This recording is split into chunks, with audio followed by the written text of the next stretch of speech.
Hello. So today we're going to discuss Julia Kristeva, whose article is about strangers and the idea of the body of a stranger.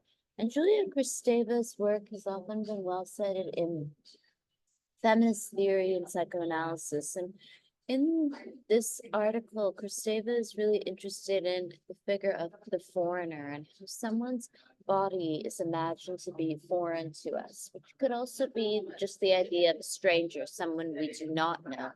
But for Kristeva, this kind of construction of an other is also about citizenship and who constructs themselves to be a citizen as opposed to those who they see as not being part of a polis or the nation state.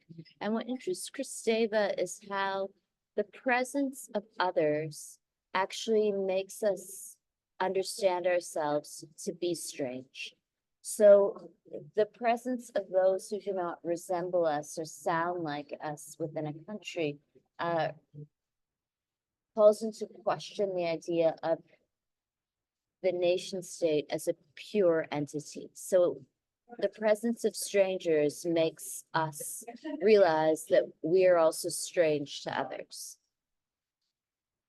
So in this lecture, I will draw on an article from the syllabus written by Julia Kristeva, and I will also discuss this article by Ronit Lenton, A Woman Died, Abortion and the Politics of Birth in Ireland. So this is a case, the case of Savita Halappanavar was discussed extensively in the Irish media and the global media, and Savita Halappanavar died trying to have an abortion in Ireland.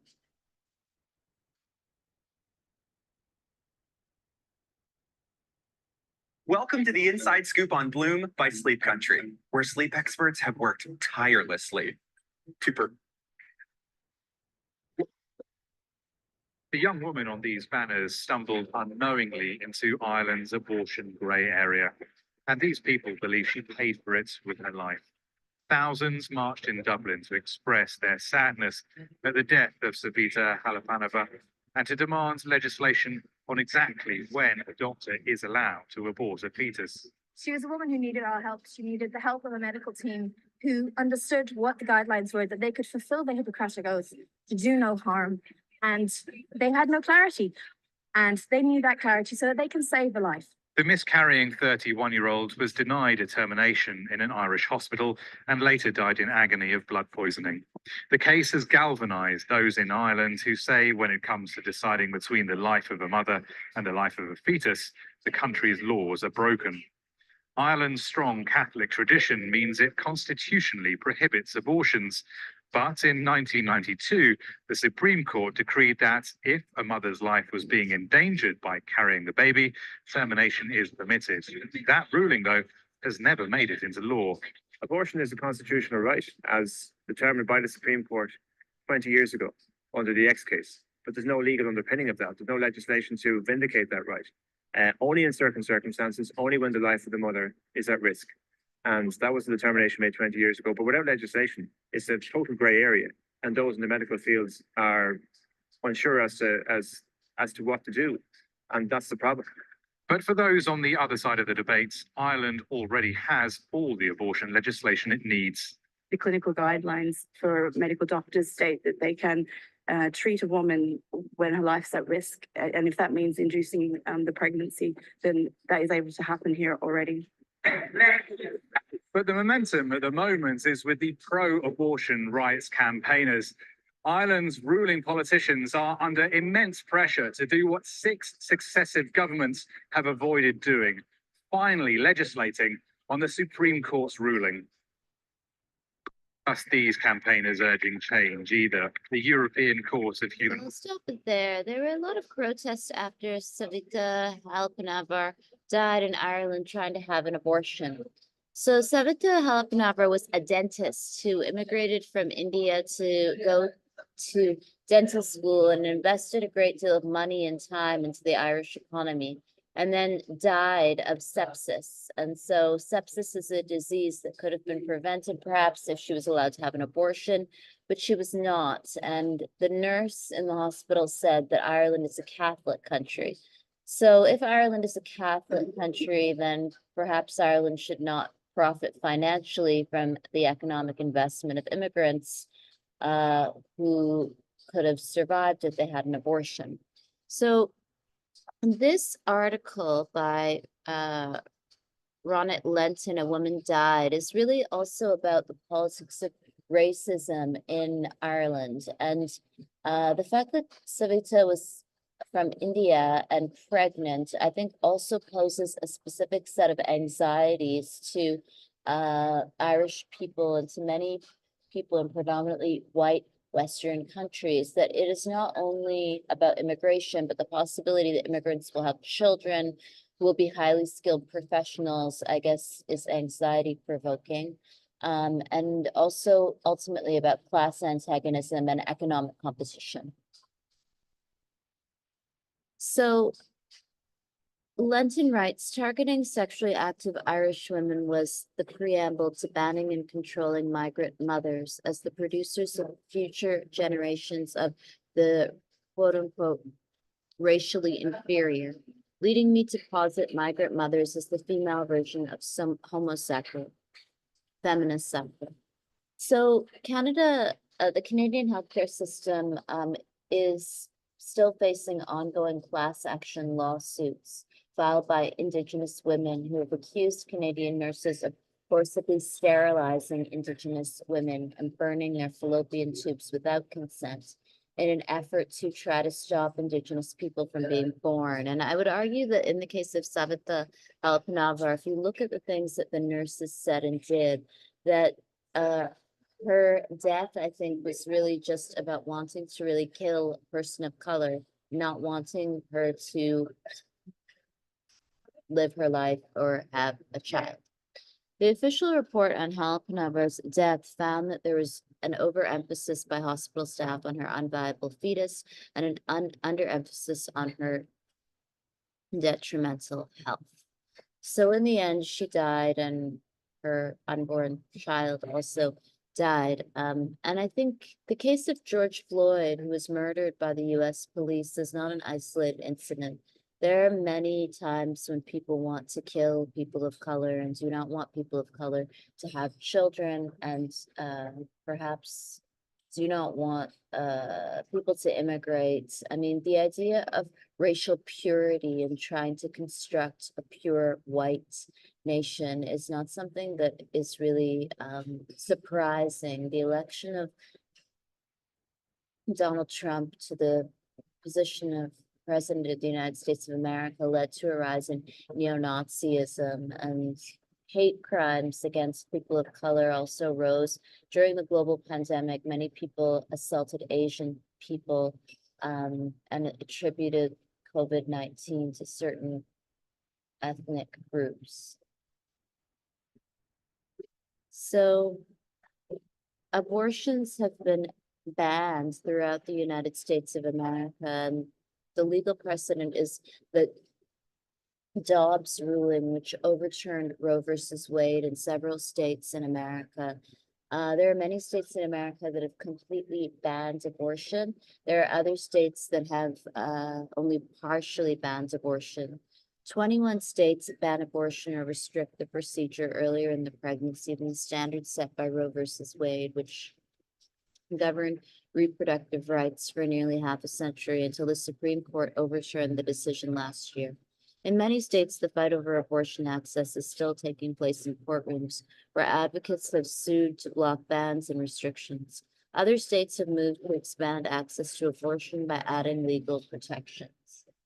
So this idea of the right to life of unborn children, I think is really also about a politics of life that was popular during the time of the Nazis and the Third Reich. The idea is not really about, I mean, quality of living for people who are alive or employment, but about future life and the birth of future people who are imagined to be better than those who are alive. And this idea of imagining a future of kind of purity, religious and racial purity, is central to extreme nationalist movements like the Nazis or religious fundamentalist movements. Brady comments that where it was once acceptable to leave certain conditions alone, doing so now might be considered cruel neglect.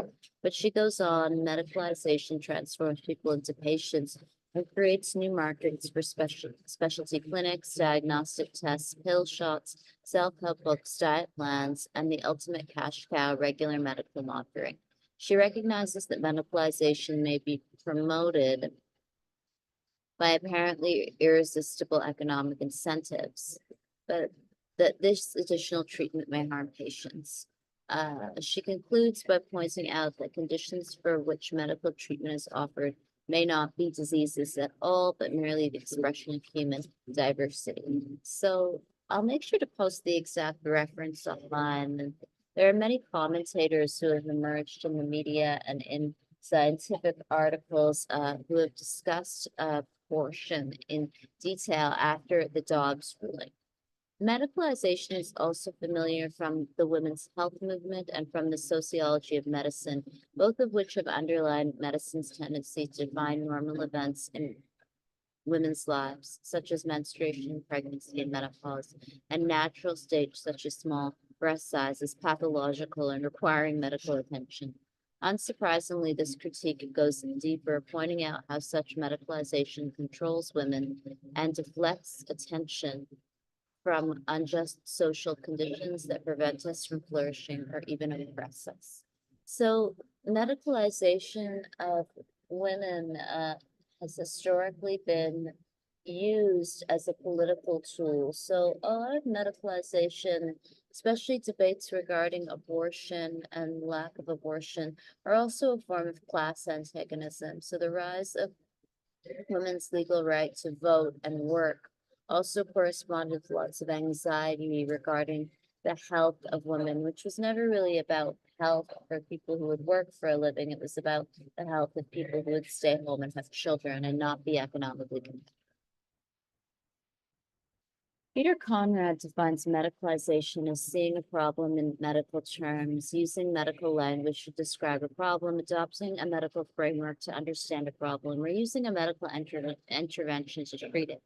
This is a sociocultural process that may or may not involve the medical profession, lead to medical social control or medical treatment, or be the result of intentional expansion by the medical profession. However, as Jana Sawicki notes, it usually implies the negative phenomenon of reducing political, personal, and social issues to medical problems, thereby giving scientific experts the power to solve them within the constraints of medical practice. So again, you get to this point where there's this construction of populations of people who are deemed to be sick and can be subject to medical experimentation, which takes us back to the Nazis and the Third Reich, the construction of populations of people who are ethnic minorities or people who, or women or queer people,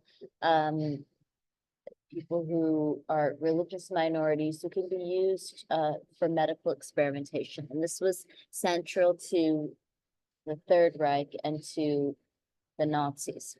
Women's or to the behavior of the Third Reich and Nazis, or to their program during the Holocaust. Women's treatment fits both these categories simultaneously, as our natural life processes are often perceived as deviant where they differ from men's. So as women's health activists have shown, medicalizing attention is tended to focus on events having to do with reproduction, menstruation, pregnancy, childbirth, and menopause. So what women's health commentators have shown is that if whatever health issue or even whatever bodily function a woman has does not have to do with sex with men, then it is not given any attention. So menstruation, childbirth, menopause, but nothing else really seems to even receive considerable amount of research or attention. So even the amount of money that Ontario Health or Health Canada pays sending you letters in the mail about cervical cancer, about anything to do with sex with men. But nutrition is often not taken seriously, mobility, mental health. After all, as John Stuart Mill pointed out more than 100 years ago, the pressures of socialization are so pervasive that we cannot know what women would be like in their absence. Indeed, much feminist energy has been expended in showing how philosophers' assertions about women's nature fails to notice the ways it is socially constructed. And since 1977, we have been armed with Christine Pierce's wonderful typology of appeals to nature. So women are often socialized in ways that idealize the family and marital unions and normalize domestic violence, sexual harassment, and rape. So if women's health is only considered in relation to things like menstruation, childbirth, and menopause, then rape is often normalized or not spoken about extensively. And so women's health, I think, often involves the normalization of male violence, including rape. So the death of Savita Halappanavar gained a lot of attention, particularly because Savita Halappanavar was an immigrant and a highly skilled immigrant who invested a great deal of time and money into the Irish economy as a dentist and died trying to have an abortion. So in your article this week, Noelle McGaffey writes about Julia Kristeva's work, Strangers to Ourselves. The foreigner presents an uncanny strangeness to natives, writes Kristeva. So this kind of uncanny strangeness to natives is often about a gendered sense of an uncanny. So a woman who wants to have a baby, but Savita Halappanavar's name was not an Irish name or a Catholic name, nor was she a white woman. So there is this uncanny strangeness, and many people don't know what to do with others and other mothers, except perhaps to kill them. Julia Kristeva's most recent work has been about the rights of people with disabilities. And this is a video about Kristeva's writing about people with disabilities. So much like this idea of an uncanny presence, people with disabilities can often present this uncanny presence to others. That the sense of uncanny is written about in psychoanalysis a great deal. It's this feeling of sameness and yet difference that makes people call into question their narcissism. That one understands that they are not the only people or the only bodies that exist on planet Earth. The disabled body in its history often been a concept that has been characterized as something to be disgusted by, a punishment or a curse that a disabled individual must rebel against in order to compensate for their existence as disabled bodies. In analyzing this view, the disabled body is viewed as an abject figure, a body of horror by which one must stare relentlessly, or whisper to the person next to them about it, in the same way we slow down and comment when we drive by a car crash on the road. However, is it not true that in staring at the catastrophic, at a disabled body, or at the car crash, that they also comment back to us, that there is a whisper from the catastrophe to us in the same way we whisper about the catastrophic? What do I mean by this? Well, isn't it true that by designating the disabled body as something to be disgusted by, we, by the negation of the disabled body, push forward the view that the normative body is something to be upheld, something to be preferred over the disabled body? In the same way we define the disabled body by our pointing, by our whispers, by our comments, the disabled body defines us. In approaching this subject, this intersubjective recognition of each other, we are bound to engage with a French-Bulgarian theorist by the name of Julia Kristeva, and to also engage with her theory of the abject. In an essay by Kristeva scholar Barbara Creed called The Monstrous Feminine, Creed writes that the place of the abject is where meaningful absence, a place where I am not. The abject friend's life. It must be radically excluded from the place of the living subject, propelled away from the body, and deposited on the other side of an imaginary border, which separates self from that which friends itself. Put it more simply, the abject, which is an object or phenomenon that is worthy of disgust, repugnance, something that should be cast off due to its inherent misery, is also something that friends the meaning systems we operate in by their very existence. We can think about this for the two examples I offered, or for the example Julia Kristeva in her book Powers of Horror offers. The example of coming across a dead corpse. Here, Kristeva offers us the confrontation of a living subject with the dead body as the ultimate example of abjection. The corpse, seen without God, outside of science, is the utmost of abjection. It is death without life. Abject is something rejected from which one does not part, from which one does not protect oneself, as from an object. Imaginary uncanniness, a real threat, it beckons to us and ends up engulfing us. While imagining you happening to come upon a dead body, there are some obvious reactions at face value. One of horror, one of shock, one of disgust, one of abjection. However, what Kristeva is getting at here is something a bit more deeper. By coming across a corpse as yourself, a living subject, you confront your own mortality as it is something that was once alive, but is now no longer. Therefore, in our reaction of abjection, of disgust, we are rejecting this confrontation with our own death, dismissing a reminder that we will one day be thrown out of the world by death itself. We do this not only to the hypothetical corpse, but to the parts of ourselves that we exclude, the parts of our identity that are abject. As a psychoanalyst, Kristeva takes us down a Freudian and Lacanian path, arguing that we exclude the lover as abject upon entry into the symbolic order through the event of the mirror stage. We exclude the mother because the mother is a signifier of the real, or the time in earlier childhood where we weren't yet immersed in the symbolic order prior to the mirror stage. And because of the abject representing the real, we interpret it as a threat to our very being. As Kristeva writes, the abject has only one quality of the object, and that is being opposed to I. The abject is a signification that locates itself outside of the symbolic order, and thus collapses the meaning of the symbolic order for that location and to protect our self-concept or how we conceive our identities in the world. Therefore, we exclude the abject in order to protect that identity from being challenged. For those not well versed in psychoanalysis, what is important to take away here is that there are parts of us that are abject, parts of us that represent challenges to our sense of self. Further than that, there are parts of the world that are abject, and because of our rejection of these abjections, we exclude them into the peripheries of our psychologies in the margins of our world.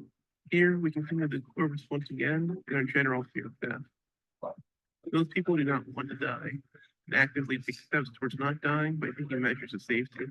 However, people also do not think about the fact that they are one day going to die, deciding to keep that in the margins of their mind as they decide not to think about their mortality to prevent a psychological confrontation with their fear of death. We can also attach this to deviant psychologies, where individuals may not think about the mortality of their actions, preferring to reject it as an abjection. However, beyond our individual psychologies, this also extends to how we interact with the world. We place entities we deem as abject into the margins of society, enforcing our internal psychological processes onto the outside world. Here, we can bring it full circle to where we started. The disabled body as a figure of abjection, the processes that go into that abjection, the outcomes of that abjection as well.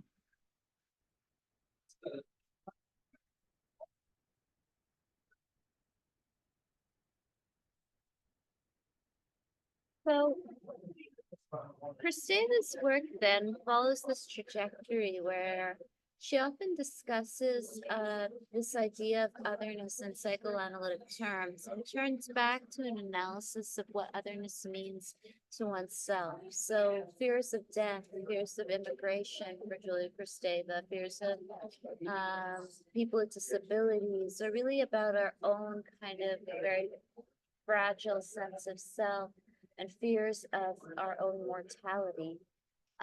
Savita Halkanavar's death, then, I think, is really about Ireland and about Irish identity. It is also about the Irish economy, which obviously, much like the British economy or any global north economy, would greatly benefit from immigration. And I think it is also really about the treatment of women in Ireland, which historically has been really gruesome and often involved the untimely death of many women who could not have abortions because of religion. Savita Halpinavar's death deeply shocked the Irish society. My argument is that beyond being a woman who unnecessarily died in childbirth in post-Catholic patriarchy, Halpinavar was a migrant woman whose death requires theorizing the Republic of Ireland as a gendered racial state. On the one hand, her death led to renewed demands for the promised legislation regarding the equal weight of the lives of the unborn mother, as voted for in a 1983 constitutional referendum. On the other, strengthened Ireland's pro-life movement's resolve to oppose any legal form of abortion. So, interrogating the politics of birth in Ireland, Ronit Lenton writes that this paper argues that abortion is central to the construction of contemporary Irish identities. Halpinavar's case within the broader narrative of women's reproductive functions in Ireland and within the recent history of casting migrant women's birthing practices as threatening the integrity of citizenship. So this idea of Irish citizenship as being dependent upon Catholic identity and the birth of Catholic children rather than making money or being a dentist or working for a living is really about Ireland and the history of Ireland as a country that many could argue has not modernized in the way that other countries have, and still has this idea of being a racial nation state, which is a concept from Goldberg, who would argue that when a state is a racial nation state, people refuse to do modern capitalist business and are constantly obsessed with the idea of nation building, and specifically nation building with certain types of people like white Irish Catholics. So the article from this week's syllabus does look at Julia Kristeva's work regarding foreigners and the stranger within. The foreigner is a wanderer who never feels a sense of belonging. Possessed with a driving ambition, a person will take any and all jobs and try to be the best at whatever that may be. Foreigner lives with the sense that those at home have been abandoned, and although one's mother tongue has been forgotten, there is an awkwardness in speaking the new language. Worst of all, the foreigner feels that no one is listening and no one deeply understands. So the sphere of the foreigner is really interesting in Kristeva's work because from the perspective of Lacan, Kristeva argues that this sense of homeliness for the foreigner is a problem, and the foreigner feels alone, and I guess the concept foreigner is perhaps a rude concept, but it could be referred to as, say, a migrant or a stranger. The problem that I have with Kristeva is that I think the argument is somewhat childish from a Marxist perspective. And the idea of someone who is a migrant or someone who moves and will work and will actually turn up to work on time and do their job properly and not be engaged in all of these endless fantasies about something else besides the modern workforce is, I think, actually a good thing. Like the idea of someone who is not bound to all of these kind of religious and sometimes anti-feminist fantasies of beauty and childbirth and will actually participate in modern capitalism is perhaps good for any national economy and for a sustainable future.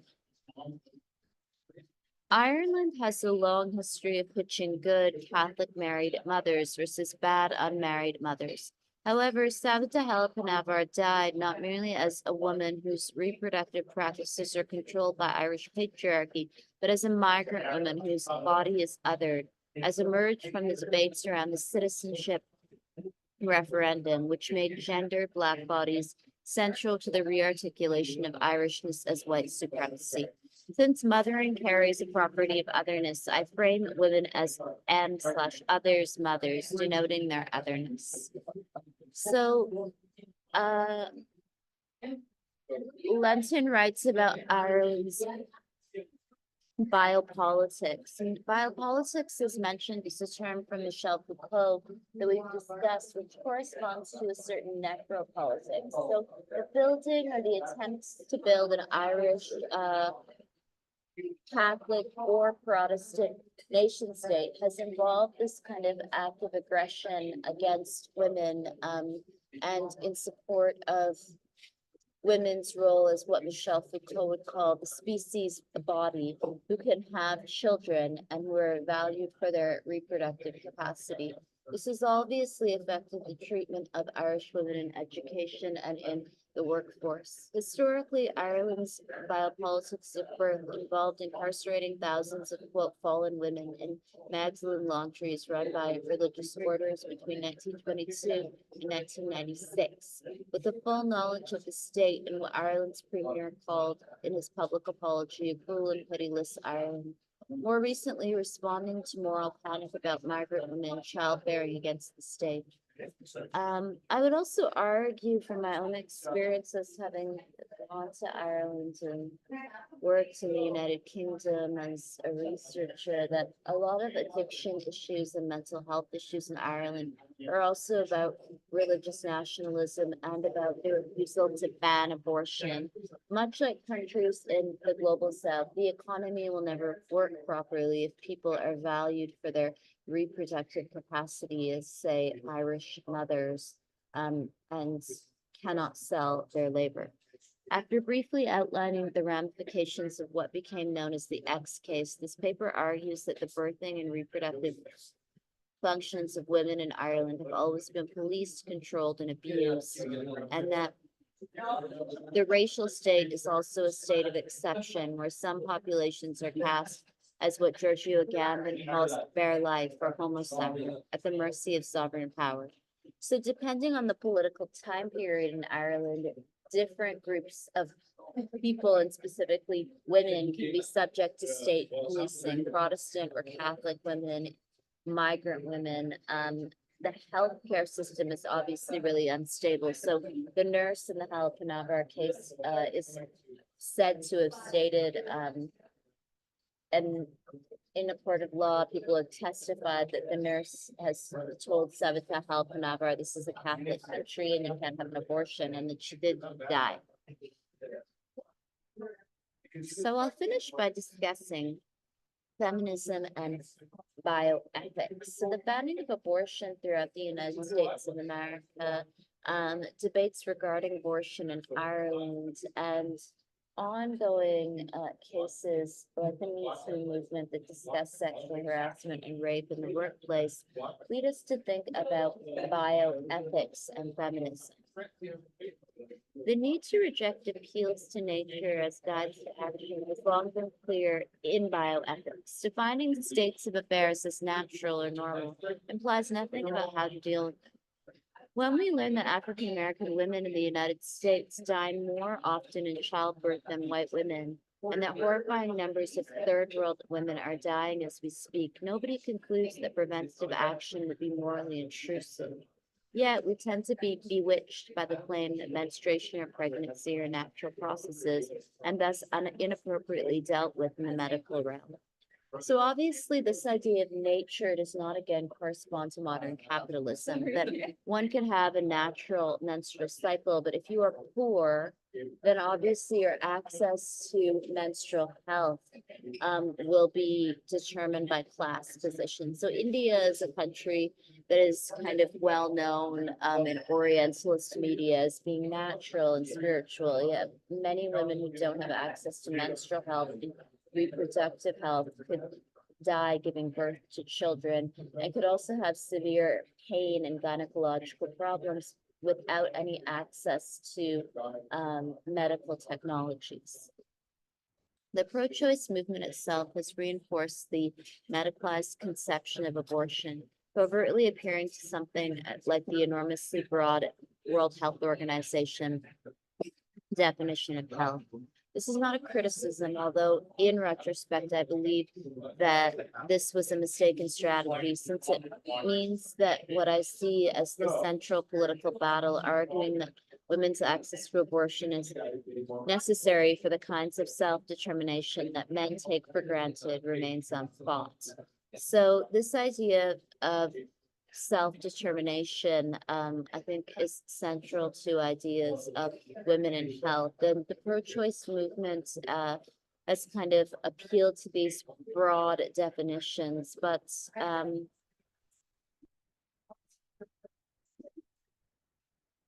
if we were to think about self-determination, even in terms of nutrition and gendered ideas of nutritional sciences and nutritional health, then obviously self-determination could just mean the capacity to live one's life irrespective of whether one is going to have a child with a man. The traditional conception of the goal of medicine is that medicine should treat disease, and so insurance companies and state-funded systems will generally fund only medically necessary care. Consequently, conditions recognized as important tend to be defined as diseases, promoting medicalization and reinforcing overly inclusive World Health Organization's type definition. Thus, non-disease states that could benefit from medical treatment are either medicalized or unreimbursed. Avoiding this dilemma means acknowledging that it can be appropriate to use medical means to prevent suffering and enhance well-being, even if the source of the problem is not a disease. So, the Dobbs ruling then overturned Roe versus Wade, and abortion has been effectively banned completely in many states. And initially, the Dobbs ruling was more severe than it is now, so that you could actually be put in jail if you tried to give someone an abortion in New York who is from Alabama. You could also be put in jail just for trying to help someone leave to get an abortion.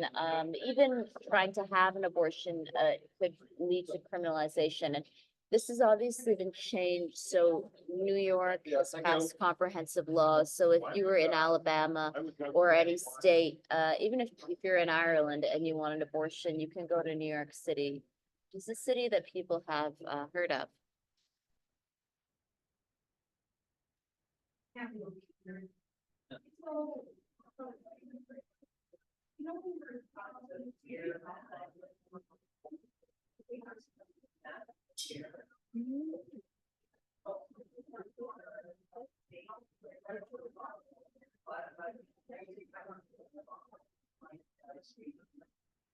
Criminal abortion.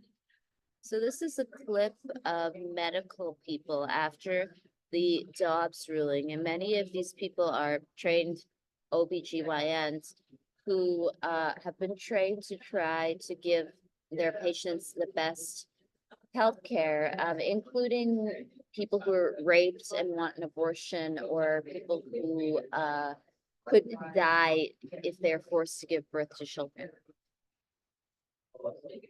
We take this oath to do no harm, and I feel like the law is forcing me to not practice that oath. I think there's a misconception about what abortion is. Many people think that it only applies to women seeking an abortion at an abortion clinic. In reality, abortion care includes terminating any pregnancy before viability for any reason. Abortion bans in maternal health are really so closely intertwined, I think, in a way that the majority of Americans don't see or understand. The patients that I specifically take care of are patients who wanted to be pregnant and then unfortunately end up in our office where we have to tell them that there's something going on with their pregnancy that will not result in a live child.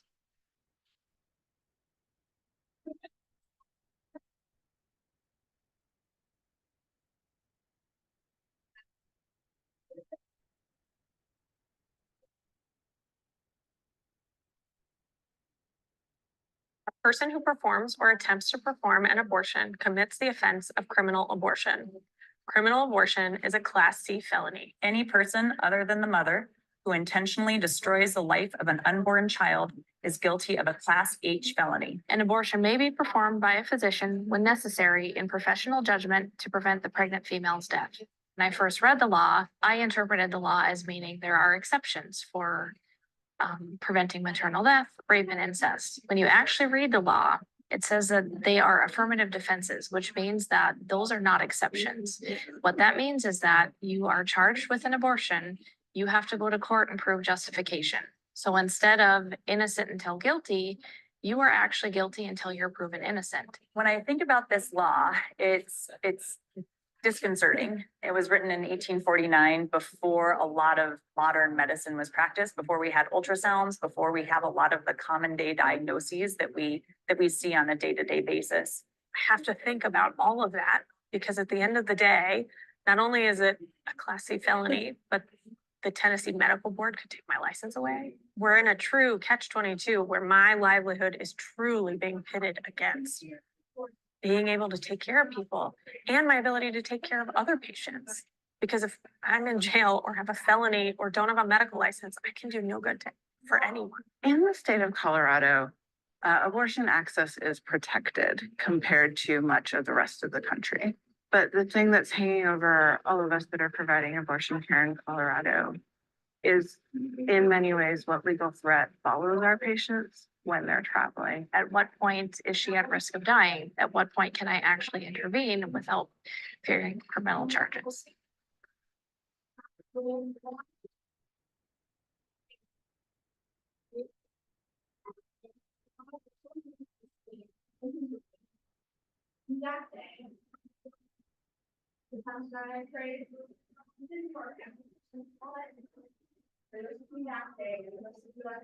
So. One of the cases that I did right before To give the exact laws as they're listed on the New York City website, you can speak to a provider about your options in New York, and your privacy will be protected at every step of the way. In New York, you can get an abortion up to and including 24 weeks of pregnancy. After 24 weeks, you can still get an abortion if your health or pregnancy is at risk.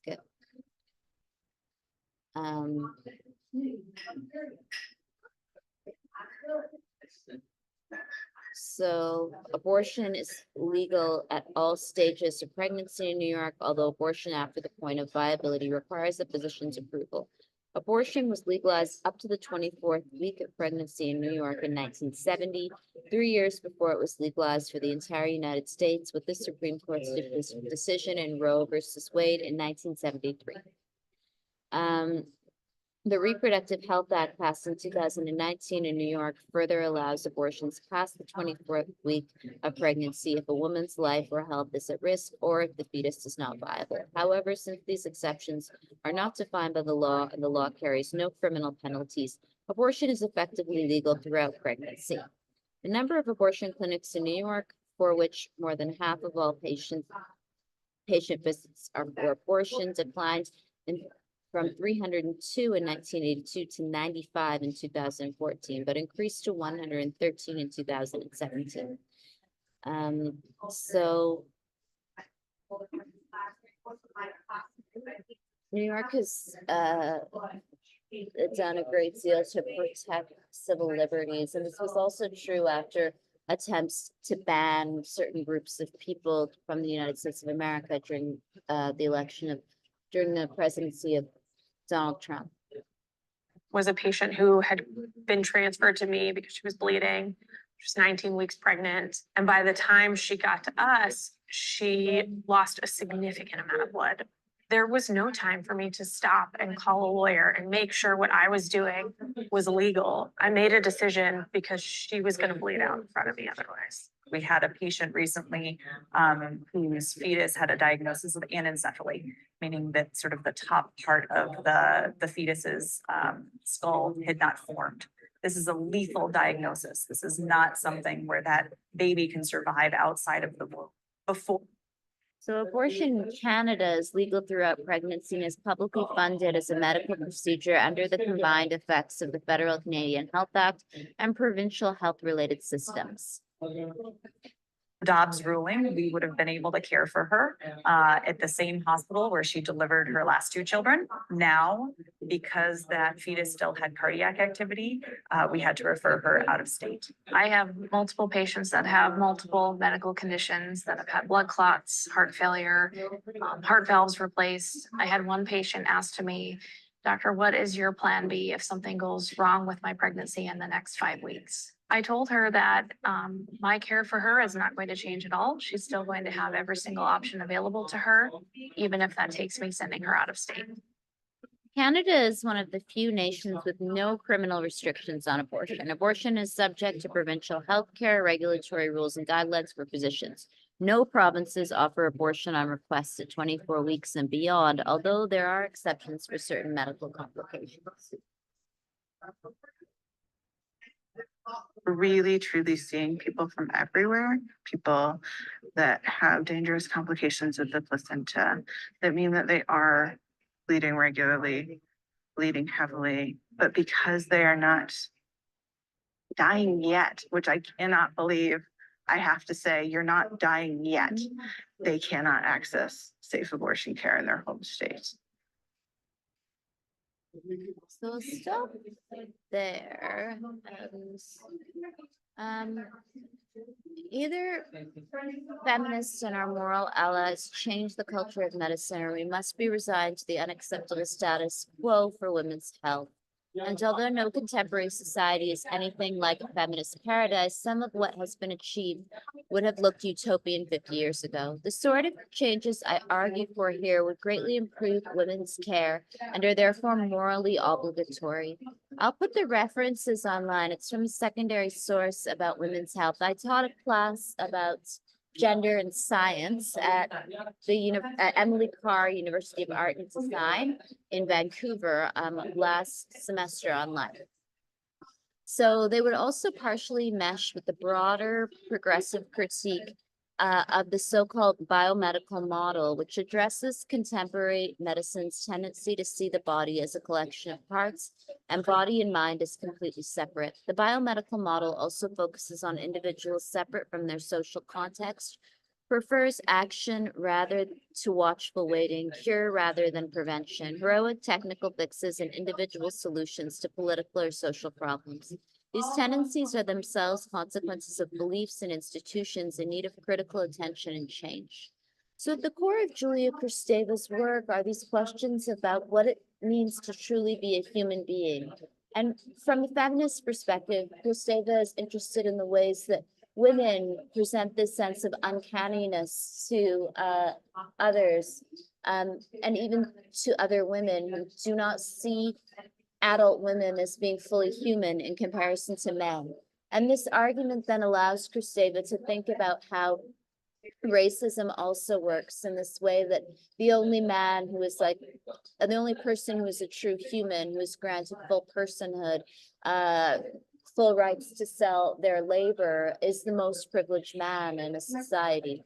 And everyone else is seen to somehow play a role in tending to other duties that often involve care of the body, other people's bodies, reproduction of children, things that do not involve full personhood. And many early feminist philosophers or many feminist philosophers were concerned with this idea of personhood, which involves a thinking, speaking agent who has free will rather than a body. So I'll finish then with this quote from Julia Kristeva. Should one recognize that one becomes a foreigner in another country because one is already a foreigner from within? And it is an interesting question. Should one recognize that one becomes a foreigner in another country because one is already a foreigner from within? So that is all. Thank you very much.